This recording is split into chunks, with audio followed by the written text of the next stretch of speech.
All right, it's time to talk basketball. I'm Jose Salviati, editor at thepeachbasket.net. He's Steve Purciello, a longtime educator, vice principal, high school basketball coach, and athletic director.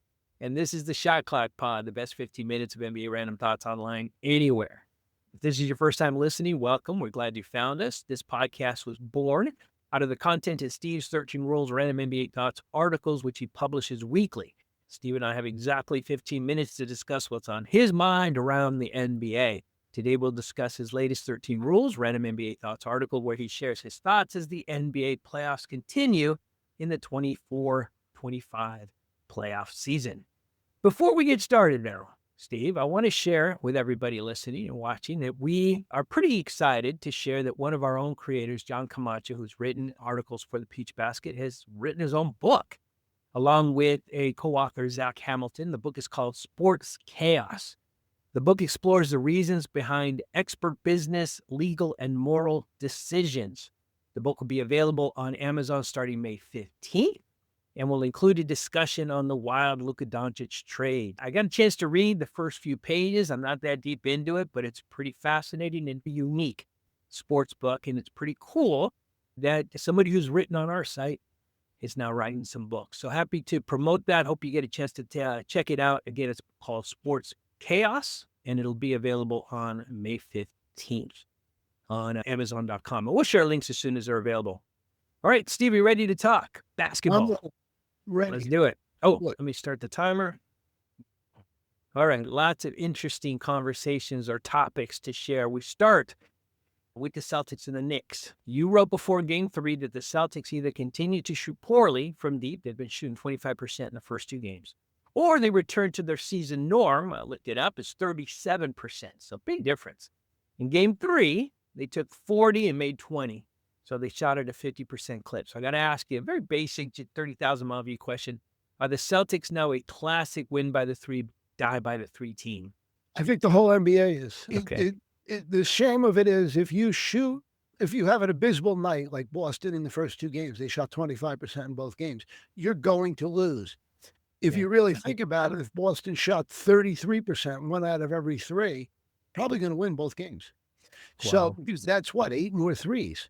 So they probably would win both games. So what it becomes is, even if you're a better team, and I'm not looking at this series as much as if you're a better team, you can run into a bad night and get beat by a way weaker team. And that's going to happen if you live with the three, and Boston does. And they do have some pretty good shooters who all went through a slump at the same time. But that's important. And the other thing, too, just talking about that Boston series, 48 times out of the 100 in the first two games, those shots were deemed as open shots. Yeah. If you take any NBA player that can shoot and you give them the ball and say, take 48 shots wide open in different parts of the perimeter for three, I'm going to guess they're going to make 30. So you talk about just a cold night, cold finish. That was it. And I do want to commend Tom Thibodeau because he took the risk. He said, we got to take something away from Boston. They're better. And what he did was take away the dribble drive. And he took that completely away and said, okay, they're going to beat it. They're going to shoot the three. They got to beat us with it. And Boston failed to. Yesterday, which was after I wrote this article, Boston shot 50%, I believe, yesterday. And that brought them up a little bit. But if you look at the numbers again, they're still at about 31 or 32% in the series. That's not real good. Well, so they still got a ways to go, is the point that I'm making. But you don't know. Again, every night, who knows if somebody's going to hit him or not. Yeah, so I don't know, man. I feel weird calling myself a purist, but I've been watching the game before, and I know you have been too, right? Since before the three-point shot came into play. We talked about it with Scott Foster. We talked about it with Kevin Greavy. We talked about this, and I got to ask, because now it's the game, I think, has gotten to peak performance in terms of three-point shooting. In other words, what I mean by that is 35% has been the league average for the last 15 years. I don't think teams are going to get any better collectively. Some players they'll be the Steph Currys, right? You're going to shoot 35% on average across the board. It may not get much better than that. So I think we've reached the limit of the three-point shot. Has it? Okay, and I'll ask it anyway. I just don't like the question, but I'll ask it. Has the three-point shot ruined the game? It's Is it time changed. to reevaluate it? It's changed it, right? It's just going, and I coached high school. I tried to coach high school basketball many years ago. I always told the team that shoots the least distance in total wins. Okay. Meaning you get the easy shots. Also, you had a post-up player who can score. Post-up players are obsolete. Now the big man maybe can hopefully shoot a three, but his job is to screen up high and keep the spacing good and roll. So Luka needs a guy that can do that because he can throw the alley-oop to them. That's where they get the big man nowadays. It's Luke Cornett. Luke Cornett, who came into the league, was not a bad shooter, but he doesn't shoot anymore. Only time he shoots is follow-ups and dunks and lobs. So that's what the NBA has done with that. So the game has changed 100%. I don't know if it'll ever come back, but that's where it is. And 3 points are better than 2 points. Again, 33% from three is 50% from two. And not a lot of guys shoot 50% from two who are shooting regular shots, not layups. Yeah. I think this is where we are. I do think the shooting has gotten better percentage-wise over the years. I'm not sure on what you're saying. I think it's around 36 or so now, the average in the league. So it's gotten more. But the other thing too, you have guys shooting over 40%. And that's almost, if you're shooting over 40, yeah, that's pretty good. And you get them open, they're gonna kill you. There's a lot here. I think this might be a great topic to explore during the off season because I got thoughts on it. But interesting, great conversation, I think. And I love your response. I just think it's time to reevaluate the 3-point shot. Okay, that's all I'm saying. That's all I'm saying. And again, I'm not going to go down the rabbit hole because we got 8 minutes. The clock is ticking. Reevaluate. We'll talk about it during the off season. This is what they call a teaser in the industry. Because I do think there's a lot to talk about. I'll share, I promise. We'll talk about this again, but we got to talk about Steph Curry. We got to talk about something else that you wrote, which I think is, again, very interesting. Steph Curry's been out for a few games, might be out for the series. We don't know. Path looks a little clear for the Timberwolves, but the key for them is Anthony Edwards. You wrote about it. 36 points in 44 minutes makes me think he's okay. Are the Timberwolves okay in this series? Game 4 is the whole series for them. Because naturally you want to get it done quickly. Curry doesn't come limping back into the scene. So are the Timberwolves okay? I'll tell you probably after the next game. That's big. It really is, because once you take, first of all, and I wrote this, that Draymond Green said they were going to win it after they got Butler. And I'll tell you what, it was a lot of fun because the old guys rise again. And that's what it was. You get Curry back and he's got health. It's not easy. And so I guess what I'm saying is, if Minnesota's going to do it, they've got to do it before Curry gets some health. The point. Yeah, they've got to win the next game in Golden State so that they don't go back tied 2-2 to Minnesota. Right. I think that's key for sure. All right, let's go back to the East. The Cavaliers, they found themselves in a hole. We'll talk a little bit more about that in a bit too. But they're not at 100%. Nobody still playing, I think, is collectively as a team. But they needed all hands on deck after going down 0-2 to the Pacers in 2 wild games, just incredible games. Now everyone's back, albeit, again, not at 100%. Are the Cavaliers, with all of their players, all the players back, are they the better team? They're in an interesting situation. Is built like Boston. They shoot threes. If you run into them red like they were in the first game, you might have a problem. Are the Cavaliers the better team? No question. The problem becomes also the 3 guys that got hurt. They came back. They wouldn't have come back during, the regular season. They're playing again today or tonight or today, whichever it is, but they're playing, but you don't know how healthy they're going to be. And right now, the way the schedule is, it's every other day they play. So recovery and body are going to be interesting in the next couple of games to see if they do play. One of the things that would help the Cavaliers, Ty Jerome has not played well, and he was great all season. They need that. They need other guys to pick up some of the slack. That would help them a lot. Having a bad night, that's major because he could do so much on the court. He's rapidly becoming one of the best 20 guys in the league. And I think he will, if he continues to advance, he will be. Now you got Mitchell and him. My goodness. And Allen and Garland aren't too bad either. There's something to be reckoned with, but it's rough because you play the cards you got. And this is what they have right now, the beat-up team.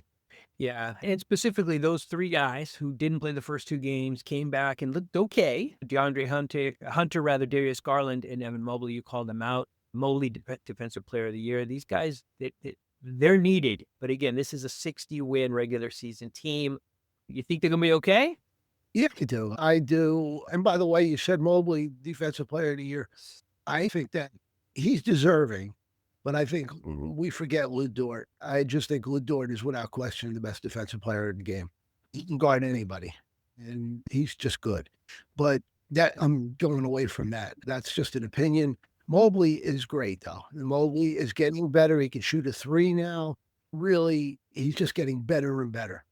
All right, let's see how things play out for the Cavs and Pacers series. Lots of good basketball going on right now. We'll finish with something that popped for me as I read your article this week. You pointed out that all four home teams in the second round lost their first game, which is really weird. And then you followed that up by saying, does the regular season even matter? And again, that popped for me because we've been hearing that a lot before. So I got to ask you, just again, 30,000-mile view question. Does the regular season even matter anymore? I'm going to get my age into it if people can't see it, but I'm from the Red Auerbach school. He believed that you get off to a fast start, get your players in better shape than everybody else, get off to a fast start, have the best record, and have the home court. He believed very big in that. I don't think it's as important now. Yeah. And saying that means that if you finish in the top 6 and everybody's healthy, who cares? And you don't want to finish 7th or 8th because it's a play-in and who knows? You don't want to play like that. But if you finish in the top 6, why not? You're okay as long as everybody's healthy. So the new goal of the NBA teams, of course, is to win games during the season, regular season. But more importantly is make sure players are healthy. Go back to what we talked about a minute ago about the Cleveland Cavaliers with those 3 injured guys. They wouldn't be playing right now in the regular season. Sure. Or you might lose a few games. And that's what we, with the health situation, teams need to be healthy for the playoffs. So does the regular season matter? I don't think it matters as much as it did. I do think it's hard, of course, to go into a place and win a game. Not that they're getting there, but to go to LA and play the Lakers in the 7th game, I think that's difficult. But fortunately, then they won't be around that in the couple of years. But that's a difficult thing. But I think teams would rather be healthy and deal with that the other way around. It's interesting. We pulled it back a little, but we started talking about my thoughts on the three-point shot, and that's something that we can certainly revisit because there's a lot to unpack there. At least from my perspective, I have questions. I also have questions about the regular season.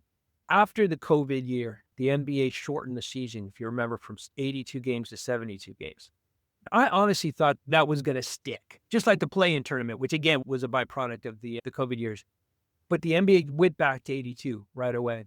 And it dawned on me, without going down this rabbit hole too deep, like everything, it comes back to money. The play-ins around, more games, more teams, more excitement, certainly more money.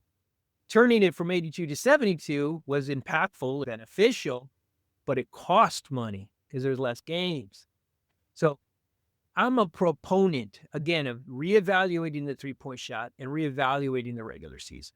I think it's too long. And I think these back-to-backs are problematic. And the healthy teams are the teams. Do you know who was the healthiest team out of all 30? The two healthiest teams, the Cleveland Cavaliers and the Oklahoma City Thunder. You think that's a coincidence? No, the healthy teams are better teams. Yeah, so slow down. I'm not denying that. There's the buzzer, but we keep going. But they were the healthiest teams. You mean to tell me that if, I'm not going to say any particular names, but just pick any of the other teams, if they were all healthy, they would be better. Of course they would be. I'll give you something to think about.